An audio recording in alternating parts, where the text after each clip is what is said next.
Governance. General Studies Paper 2 basically comprises polity, governance, international relations. As I said in my previous videos, governance covers a lot of marks, and one peculiar aspect of governance is there is lot of overlapping between governance and the topics in economy. So this particular point of governance, that is GS2 and GS3, they overlap. So as I said earlier, preparation for the civil services is not hard work, it is smart work. So it is rapid reading the syllabus, revising the syllabus, seeing which are the common topics. See, before we start the today's session, see the syllabus of GS2 relating to governance. Issues relating to and development and management of the social sector. Issues relating to development and management of the social sector. Services related to health, education, human resources, poverty, hunger. So the particular topic which we are doing today, issues relating to poverty, it can come even in GS2 and even in GS3, overlapping of economy and the governance part. So this particular unit in governance, lot of overlapping will be there between GS2 and GS3. So today's topic for discussion, the Indian economy is going through a severe crisis, which is a slowdown as well as a structural crisis. So we read the question again. The Indian economy is going through a severe crisis, which is a slowdown as well as a structural crisis. In the light of this statement, examine the initiatives required to reach a $5 trillion economy. Answer in 200 words. So first, we have a background to the answer. Give the necessary statistics before we go to the main part of the answer. So the basic statistics, all this I've taken from the Economic Survey, Volume 1. So background, see the rate of growth of the GDP declined to 5%, the construction sector at 3.3%, agriculture 2.3%. Then the increase in non-performing assets of the banking sector and the non-financial banking companies. You see the statement, the poorest own 4% of the national wealth. The richest, who are 10%, own 73% of the wealth. So here itself we see the disparities in income distribution. Then the government is spending only 1.4% of the GDP on health and 3% on education.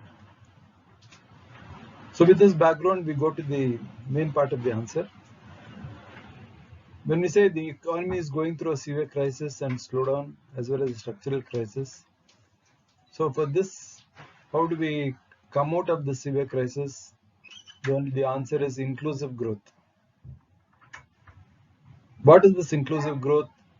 Are we bound to follow the policy principle of inclusive growth? See, we have committed to the resolution of the UN General Assembly, which stands for inclusive growth. Inclusive growth and development. So this is the basic principle which we are going to follow, inclusive growth. Now, what are the components of inclusive growth? See, first thing would be expand productive employment opportunities. This is the first component of inclusive growth. Then the second one would be quality of basic health. So quality of basic health, again I said healthcare should be accessible, available, affordable. For this we have different programs in health.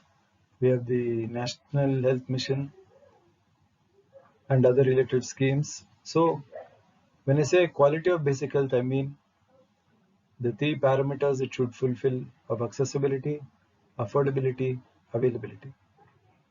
Then we also require a healthy labor force. What is this healthy labor force? So this healthy labor force will provide the employment for startups and medium and small scale enterprises. Employment guarantee schemes. Now we have the MGNREGA. So this will, apart from providing employment, will also expand capital formation. So the main part of the answer, first I talked of inclusive growth, how we are committed to the policy of inclusive growth as we are bound by the resolution of the UN General Assembly. We saw the components of inclusive growth. Now, what is the benefit of these components? See, these components of inclusive growth will help raise income and well-being. It will raise demand. Then, adopting inclusive growth, it will mean growth becomes equitable and sustainable. So this is one part of the answer. So we have said why there should be inclusive growth, the components, and the advantages of the policy of inclusive growth. Now, what initiatives are required for this to reach a $5 trillion economy? First would be to raise the expenditure on health to 5%. See, now the expenditure on health is just 1.4%. So they are asking for increasing the expenditure on health to 5%. Similarly, education, we are spending 3%. Now what we are recommending is it should be 6%. There must be public investment in agriculture, then increasing credit flow. This is one of the initiatives which are required for India to reach a $5 trillion economy. The second thing would be incentives to the corporate sector. When you give incentives to the corporate sector, it would mean increasing exports, and to that extent the increase in income, the country will develop, will benefit with the increase in exports. The third suggestion would be raising direct taxes like capital tax and wealth tax. So the tax base has to be raised. When you give incentives to the corporate sector, it follows that we should raise their direct taxes, the capital tax and wealth tax, so that the resource position improves. Now, these initiatives will help in India reaching the $5 trillion economy. These are the major initiatives which I stressed on. So,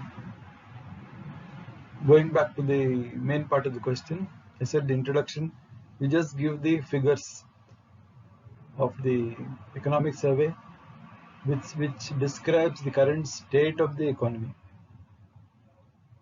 In this you highlight the decline in GDP, then poor performance of the various sectors, that is manufacturing sector, bank and agriculture, then increase in non-performing assets, then disparities in income and wealth, and very low allocations made to health and education. So we suggested that we should have the policy of inclusive growth. Why we are following the policy of inclusive growth? It is because we have committed to the UN General Assembly that we are bound by the resolution of the UN General Assembly, and we are committed to inclusive growth. So in the components, I said these components have to be rigorously followed, like expanding productive employment opportunities, improve the quality of basic health, then the healthy labor force. Why do we require them? For startups and MSCs. Then promote employment guarantee schemes like MG and REG. Then we also said how these will help, how these components will help. That is, it will raise income, it will raise effective demand, then growth will be equitable and sustainable. So this is one part of the answer. The second part of the answer, the initiatives required. So initiatives required, I said, see, when you talk of basic health, quality of health, so obviously you'll have to increase the outlay on health. Outlay on health is hardly, outlay on health is just 1.4%. We are recommending it should raise to 5%. Similarly, quality education. It's not quality education. If you want to make the workforce, healthy workforce, educated, and make them partners in nation building by providing a vigorant labor force for startups and MSCs, the outlay on education also has to be raised. Now it is 3%. We are asking for increase in allocation to education to 6%. Then public investment in agriculture. Why there should be public investment in agriculture? Then credit flow. Then we also spoke of incentives to the corporate sector, which will increase exports. Then raising direct taxes like capital tax and wealth tax. So this much what we have discussed will contribute to a 200-word answer.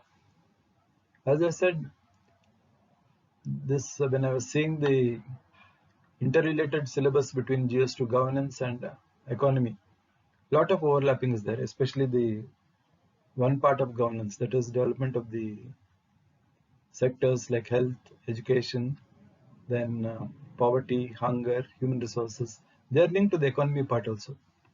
And for this, your basic source of information would be Economic Survey, Volume 1, Volume 2. You need not go for any other books, you need not go for any other material.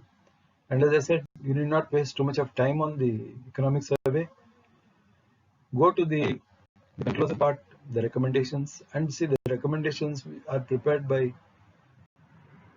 economists, by experts in the field, and quoting from the Economic Survey will definitely place you in a better position than the others.